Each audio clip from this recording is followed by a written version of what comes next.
Do you shoot videos on the Sony a7S III, a7 IV, a7R5, or like the a6000 series? If you do and you use an external monitor, you probably run into one of two scenarios. You either have HDMI info set to off and have a clean feed, but are forced to check your settings and camera information on your flip out LCD, or you have HDMI info set to on so you can monitor your settings, but then lose like a quarter of your screen. Seriously, I don't know exactly what Sony's game plan is in this area, but they must know that people shooting video on their mirrorless cameras use external monitors, and this is just not the way to go. This turns my 7-inch monitor into like a 5-inch monitor. But I think I found the solution. See, some camera monitors are now being developed with either wireless or wired camera control. And thanks to me being in the position that I am in, I'm able to reach out to brands and companies to ask if I can get sent a product to test to see if I can find some solutions to this issue. And I reached out to PortKeys because I saw that their higher end monitors had wireless camera control functionality, and I thought this might be the fix to a problem that I've had for years now. As a disclaimer, this video isn't sponsored by anybody, but PortKeys did send me this monitor for free so I can test it out. I'll also talk about some other options that may similarly solve today's problem, and I'll go into some of the specs of this specific camera monitor since this has been my go-to camera monitor for several months now, in case you guys are interested in it as well. Alright, so back to fixing our problem. When I first got this camera monitor, I wanted to use the wireless option initially because, well, it would eliminate a cable from my setup, making it just a little bit tidier. And while honestly, the wireless functionality was extremely responsive, everything worked as I imagined PortKeys intended, it had one glaring issue. I like to turn my camera off a lot during shoots to not waste battery life, and when you turn everything back on, you have to go back through the menu and connect all over again, and sometimes the camera doesn't want to immediately recognize it, which means I had to go into the settings each time to re-establish the connection. And I hesitate to say that this is a PortKeys problem. I definitely think it's a Sony problem, and I'll talk about it more later. Regardless, the wireless setup might work if I'm sitting down to shoot something like a YouTube video, but it definitely doesn't work if I'm in a fast-paced environment like shooting a wedding, so I started looking at the wired options. This monitor uses a micro USB port for camera control, and I tried all of the cables I had at first and they just straight up didn't work. So I eventually picked up a PortKeys micro USB to Sony multi-port cable and a PortKeys micro USB to USB-C cable. I wanted to use the Sony multi-cable because the multi-port on my camera is never used, and the USB-C port was actually being used to power the camera using my V-mount battery, but that connection was really sporadic. Sometimes it would connect, sometimes it wouldn't, so I was left with no choice but to try the USB-C cable, and thankfully that works like a charm. Now, I will take this moment to go on a little bit of a tangent. Earlier, I was talking about how Sony just doesn't have great third-party support, and it's honestly true, whether it comes to lenses or external accessories, or in this case, a external monitor. Sony's just really in the camp of, hey, if your product works with ours, cool, but if we update our camera and it no longer works with your product, tough luck.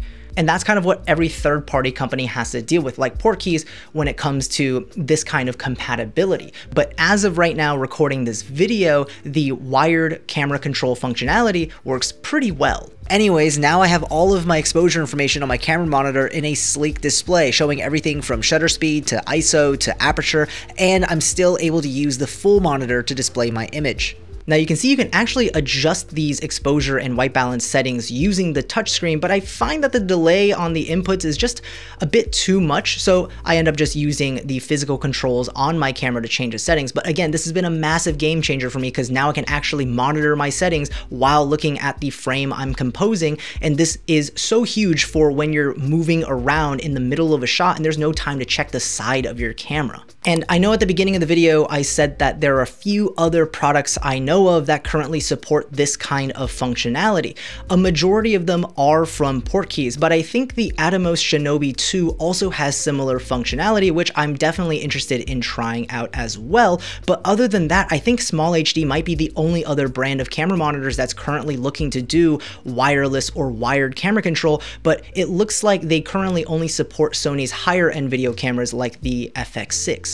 While I can't speak for the other products from Atomos and from SmallHD, the PortKeys monitor still isn't a perfect solution to this issue. If you use the Wi-Fi connection, you have all of the display information like white balance, like exposure. but as we talked about, it's not that reliable for turning off and on and connecting quickly. And from a wired perspective, at least with the Sony a7S III, the Sony multi-cable doesn't really provide a reliable experience either. So the only experience that I felt that was actually good enough to use in my actual workflow is the USB-C connection. And that is very reliable, though there are some things that are quirky about it, like not having the white balance information on the camera monitor, or the camera monitor not being able to show 1/48 shutter speed or 1/96 shutter speed, which is totally fine because I can intuitively figure out which shutter speed I'm on when I'm shooting, but still, it's not perfect by any stretch of the imagination. Now, for those of you who have stuck around to the video this far, if you're interested in this specific camera monitor, let me talk about it real quick. The PortKey BM7 II DS is a 7-inch 10-bit camera monitor with a resolution of 1920 by 1080 and a 1000:1 contrast ratio. As far as camera monitors are concerned, this is definitely one of the more color accurate displays I've used. On top of that, a huge reason why this monitor was a must-have for me is the maximum brightness of 2200 nits, making it daylight viewable for outdoor shoots. Build quality wise, it has a sturdy all aluminum construction. It has an HDMI in and an HDMI out for daisy chaining, and it also has 2 SDI inputs and 1 SDI output. It features a dual MPF battery plate for maximum battery life, though I prefer to use a D-tap to barrel port cable to run this directly off of my V-mount batteries. And as of a month or so ago, PortKeys introduced their new monitor operating system, CineNorm. It's a revamp of their operating system and adds functionality into their camera monitors, allowing you to create custom pages with specific monitoring tools for each page, adds this camera control page to quickly connect or disconnect from your camera, allows access to all of the monitoring tools you'd expect from an external monitor like focus peaking, false colors, LUT previews, anamorphic D-squeeze, and so much more.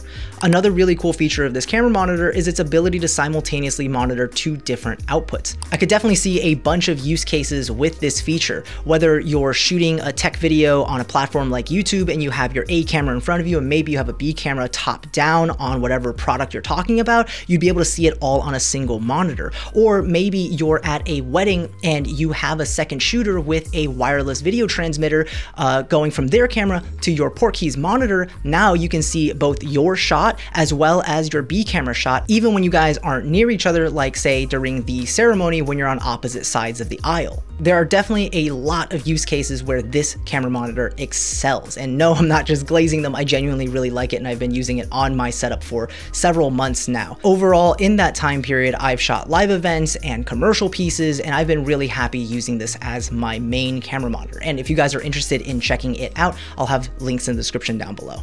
All right, that's it for this one. What do you guys think of this solution I found to deal with the HDMI Info display issue when using an external monitor on mirrorless Sony cameras? Is this a solution that you guys are gonna try out, or do you think I'm just like way overdoing it? Let me know in the comment section down below.